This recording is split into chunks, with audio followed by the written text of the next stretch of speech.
Paz do Senhor, meus amados. Na postagem passada, eu estava dizendo a respeito da unidade da igreja. Unidade da igreja quer dizer mesmo batismo, mesma fé, mesmo Espírito. Se há batismo com o Espírito Santo em uma, deveria haver em outra. Eu estou aqui separando assim porque são as placas. Cada igreja tem um nome e tem seu ministério, tem seu grupo, tem sua diretoria, tem sua doutrina, tem os ensinamentos. E os ensinamentos, eles são conflitantes. Naquela há o batismo com o Espírito Santo com evidência de línguas.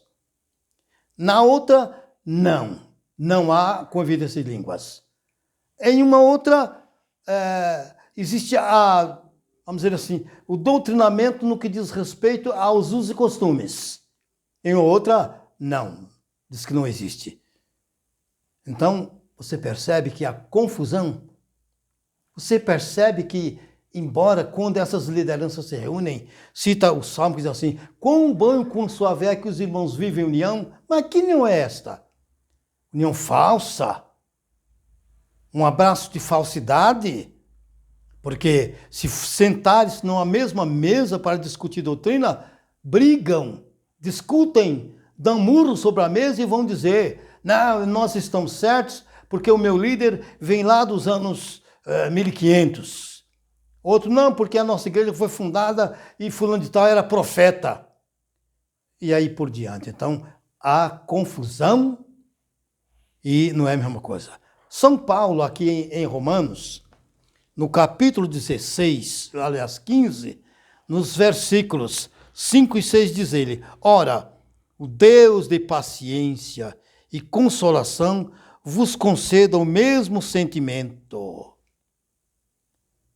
uns para com os outros, segundo Cristo Jesus, para que concordes a uma boca.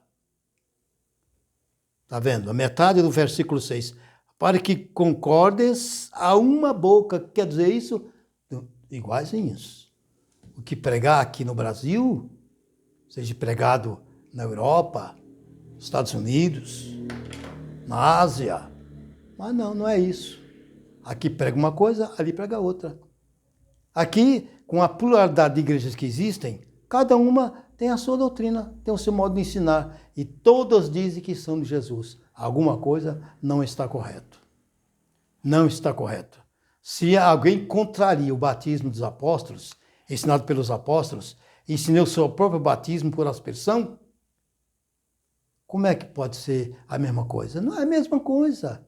Não tem como ser a mesma igreja dos apóstolos. E que foi que Paulo disse a respeito disso em Gálatas capítulo 1, versículo 8 e 9? Se alguém, até mesmo anjo do céu, vos pregar um outro evangelho, além daquele que nós vos temos pregado, seja considerado anátema. O que é a palavra anátema na expressão de Paulo? Seja algo blasfemoso, algo que não tenha nenhum valor perante Deus, porque é o contrário, é a contramão da verdade. E qual foi o evangelho que Paulo pregou? Qual foi a doutrina que Paulo ensinou? Você sabe qual foi? Como foi que Paulo ensinou o batismo? Qual foi o batismo que ele ensinou? Foi esse de aspersão? Foi esse no nome de 3 deuses? Ele era judeu. O judeu não crê em 3 deuses. A igreja era judia, a igreja lá de Jerusalém. Aquela igreja não acreditava em 3 deuses. Quem acredita, o romanismo que iniciou a questão dos 3 deuses. Junto aos, já disse aqui em uma outra oportunidade, aos filósofos, Platão, principalmente Platão, Aristóteles, que ensinavam as suas, que nas suas formas de transmitirem os seus ensinamentos, as suas teorias. Então, diziam coisas. A alma Diziam que a alma é algo apartado do homem. Quando o homem morre, diz que a alma dele sai e não sabe nem o que é alma. Não sabe o que é isso. Precisa receber o ensinamento bíblico. Porque tudo que tem alma é ser vivente. Mas não é porque é uma alma que é um anticorpo que está nesse corpo, que quando esse corpo morre e vai para o pó, aquela alma sai e vai para algum outro lugar. Não tem fundamentação bíblica para essas coisas. Isso vem da filosofia grega. Platão ensinou muito sobre isso. Mais tarde, Aristóteles e todos eles gregos, o pessoal da Mesopotâmia, os romanos, ensinaram esse tipo de aberração. E algumas igrejas foram fundamentadas no romanismo. Por exemplo, a igreja apostólica, chamada Igreja Apostólica Católica Romana, tem as suas filhas. Quem são suas filhas? Aquelas igrejas que, mesmo com cunho evangélico, que creem em Jesus, que não tem ídolos nos seus altares, nem nas suas paredes, e nem fazem culto a tais ídolos, mas elas seguem doutrinas, ensinamentos do romanismo. Então elas são filhas da grande prostituta, a Igreja Católica, lá de Roma. Fundada em Roma, espalhou-se pelo mundo inteiro, espalhou-se com muita, vamos dizer assim, muita força, muito poder humano, devido à forma de sua fundação, com padres, bispos, cardeais, papa. Papa quer dizer o chefe da Igreja Mundial. O chefe da Igreja Mundial chama-se Jesus. Não tem outro chefe.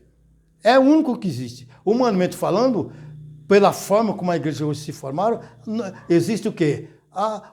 Os ministérios. E no tempo apostólico tinha um chefe? Não. Apostólico que eu digo. No tempo da igreja apostólica tinha um chefe que mandava em todo mundo? Não. As igrejas, onde quer que elas se estabeleciam, a doutrina era a mesma, mas os seus líderes tinham independência e eram autônomos. Nem o pessoal de Roma, de Jerusalém, mandava na igreja de Éfeso, não mandava na igreja de Antioquia, não mandava na igreja de Alexandria, não, enfim, cada liderança era local. A união era pela palavra, a união era pela doutrina, mas ninguém mandava em ninguém como deve ser.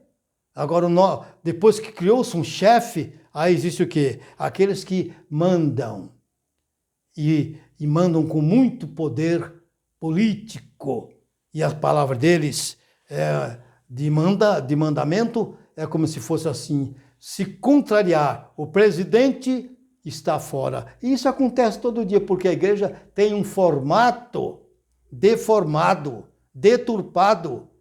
Não é o formato da igreja apostólica. O formato da igreja apostólica é autonomia.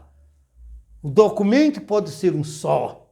A doutrina deve ser a mesma, mas tem autonomia. Para exemplificar, eu ponho meu ministério aqui, coloco as mãos sobre um determinado irmão que tem recebido os dons espirituais e a chamada de Deus para o trabalho, e a igreja aqui ordena que ele vá para tal lugar, vai para tal cidade, tal estado, tal país. Ao chegar lá, ele está com total autonomia, porque o modelo é apostólico.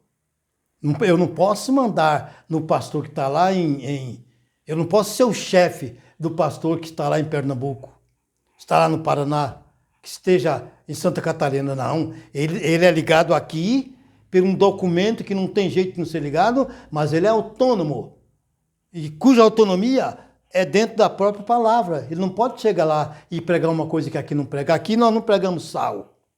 Não ensinamos que o sal tem poder para curar, e quem pisar no sal fica endemoniado ou o demônio sai. Nós não ensinamos isso, porque na Bíblia eu não encontro, na palavra de Deus, não há paralelo. Não tem paradigma para eu ensinar uma doutrina deturpada desta natureza. Tem que ensinar o que está na palavra. O demônio aqui é expulso em nome de Jesus, porque nós recebemos a autoridade de Jesus para expulsar os demônios. As enfermidades, em nome de Jesus, não precisa beber água para a enfermidade sair. Não precisa pôr um copo de água em determinado lugar para receber oração, porque é pela fé na palavra.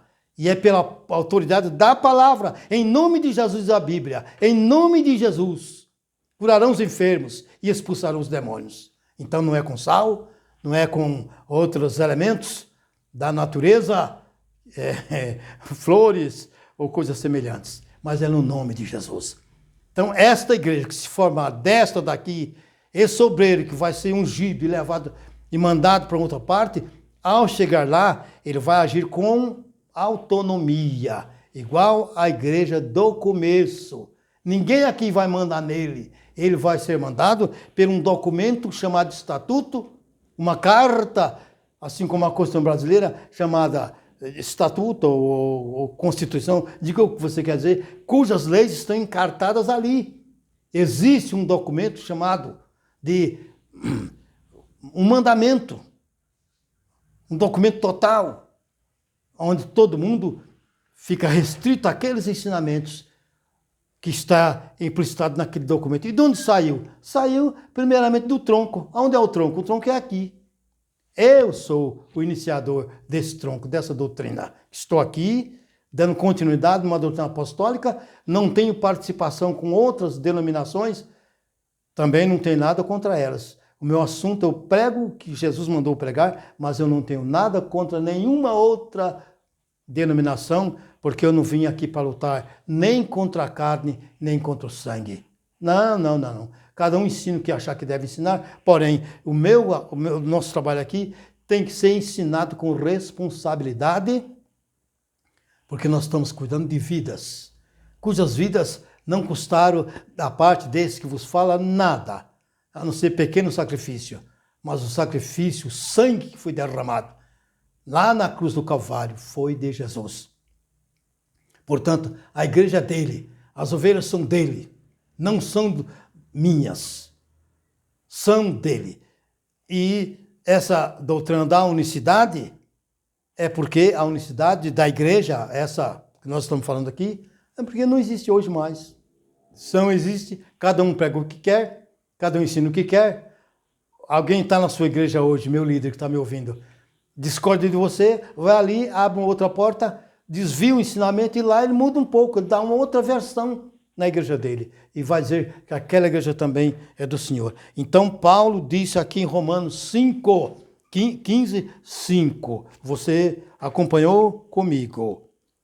Ora, o Deus de paciência e consolação vos conceda o mesmo sentimento uns para com os outros, segundo Cristo Jesus. Quer dizer, o mesmo sentimento, a mesma doutrina. Você lembra-se quando a igreja se formou? Lá no versículo 4 de Atos. Como era a igreja? Era uma só. Vivia ali em plena comunhão e no partir do pão. Não tinha diferença. Era todos o mesmo parecer. A doutrina era uma só. E hoje não o é. Hoje existe confusão doutrinária. Então, a nossa luta, meu querido irmão, é porque brevemente Jesus vai voltar. E que vai acontecer com essas igrejas que não estão fundamentadas, essas pseudo-igrejas que não estão fundamentadas nas doutrinas dos apóstolos, nas doutrinas primitivistas, lá do início da igreja, que vão acontecer? Elas serão responsabilizadas, porque muitas foram por alguns interesses. Semana aqui, eu ouvindo alguma coisa, ouvi de um grande líder brasileiro, religioso brasileiro, convidando os irmãos da igreja dele para doarem suas propriedades. Antes de morrerem, ir a um cartório e doarem suas propriedades. Mas o que é isso? Se não é uma coisa assim, uma volta às indulgências. Lá, as indulgências foram criadas pela Igreja Católica Apostólica Romana exatamente para que eles pudessem construir o Vaticano. Eu nunca fui no Vaticano, mas é muito grande, é uma nação independente, né? É um país-estado. Tudo é aqui, se resume naquele estado ali. E aquilo ali é assim do tamanho de Jerusalém dos muros. a dimensão é a mesma coisa. Eles têm muita coisa fora, mas o estado é aquilo ali. É mais ou menos 1.000, acredito que seja lá 1.000 metros quadrados, uma coisa parecida. Hoje eu não posso nem falar direito sobre isso, que passou-me. E eles pediram indulgência. E que era indulgência? Era quem doasse riqueza, quem doasse propriedade, teria um lugar garantido no céu quando morresse. E esse líder religioso aqui do Brasil estava dizendo, conclamando aos irmãos da igreja dele, a doarem suas propriedades. Amanhã só falta ele dizer que também, se doarem, a igreja vai ficar rica, e se doarem para o enriquecimento da igreja, porque o patrimônio vai ficar muito rico, só falta ele dizer que vai garantir também um lugar no céu. Ora, isso aí, essa indulgência, lá no passado, Martim Lutero discordou e viu que o homem não é salvo porque tem dinheiro, ou porque é pobre, ou porque é muito rico, tem muita propriedade, por causa dos seus altos donativos no nome de Jesus para a igreja. Não, é salvo se ele for obediente à palavra de Deus. Então, a nossa luta aqui é para que você, meu dileto e querido irmão que está aí, se fundamente na palavra. Venha para a palavra. Saia dessas coisas que são deturpadas, ensinos que não podem ser sustentados pela palavra de Deus, porque difere da palavra de Deus. Então isso aí nada mais, nada menos do que uma revolta, uma doutrina apócrifa, uma doutrina sem nenhum valor, porque ela não é fundamentada em quem realmente tinha autoridade para criar, para ensinar, que foram os apóstolos que receberam de Jesus. Esses receberam, e nós temos que obedecer o que eles ensinaram, porque eles receberam de Jesus. E ninguém mais, nem eu, nem nenhum outro, tem poder para inventar nada novo. Tudo que você criar novo é invencionismo, é inovação. E as inovações não têm absolutamente nenhum fundamento na Escritura e não faz parte da mesma palavra de Deus. Então, seja um irmão unido na palavra. Essa união de que eu li nesta noite aqui para você é uma união na palavra. É uma união porque tem uma palavra que os une no batismo, os une na fé, os une na forma de crença. Enfim, se houver diferença em uma única coisa que seja, não é a mesma coisa, são coisas diferentes. Que Deus te abençoe e que você se esforce para entender e procure cada vez mais ouvir o que é verdade e andar na verdade, porque só a verdade é que vai lhe garantir a vida eterna em Cristo Jesus. Deus te abençoe em nome de Jesus. Amém.